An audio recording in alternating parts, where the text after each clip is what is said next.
Okay, for this week's package, we're down in Bedfordshire at Childerley Sporting HQ. I love coming down here, but this year we're doing something a little bit different. I mean, normally we come down, or we will be coming down in February to do some culling with some guys towards the end of Paul's season. But a few sort of folk down here who wanted to try and get through the DSC level 2. Sort of in between our assessments down here, again we've got a bit of time, so there's a part of the estate which backs up to Paul's boundary, and an area where he's shooting on in a couple of days' time, so gave us the opportunity to get out. It's quite a large banking, bounded by some Scots pines. It kind of goes up to a footpath actually, and Paul's march at this side of the estate is actually the large trees. And we could glass from a distance what Chinese water deer have been doing during the day is going right out into the middle of the stubble, and it's quite undulating stubble. It's a bit like the downs here actually, but on this little bit. But they kind of lie right out in the middle of a couple of big mounds in the centre of the field. And the way the wind direction was, I was hoping we could kind of get round, work up the cover strip, kind of coming round behind them, and use one of the valleys in the large field to try and get into range. And if that failed on that particular group, there was some more in the adjacent field. So that was the tactic.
So we actually use the valley to get into the back of a hedge which is covered with brambles, and on our side of the field we were actually below and out of line of sight to another group of deer that was kind of laid out in the barley field. Again, we had a bit of a backstop issue, so what we actually had to do was move further down the hedgerow, and I got two Chinese water deer. One was a larger buck pushing a young cull-buck around. The cull-buck was the one I wanted to shoot, but off the bipod I just couldn't engineer a shot. I left Graham behind filming, and then I kind of sort of crawled along the hedgerow probably about another 40 metres.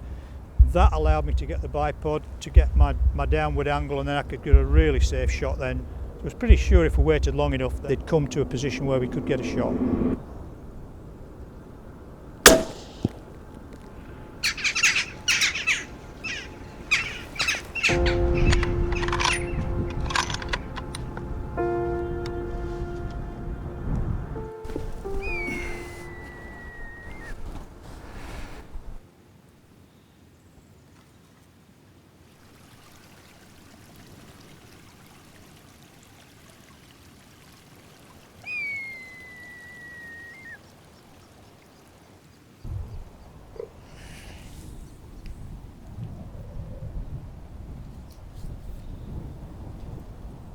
Struggled a little bit for a suspended gralloch sight, so we took advantage of one of Paul's lovely towers. So he got a tower built on the corner of his cover strip. So he carried the deer down and used a top rung on his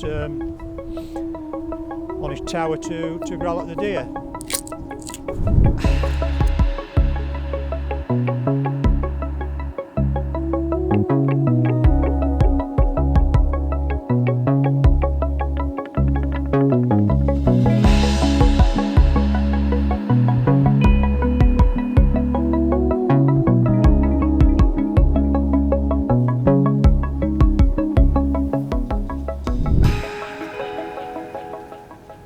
Simple matter then, into Rosack and walk back in across some pretty muddy, clayey fields. So boots were about £10 heavier by the time we got into the shoot HQ.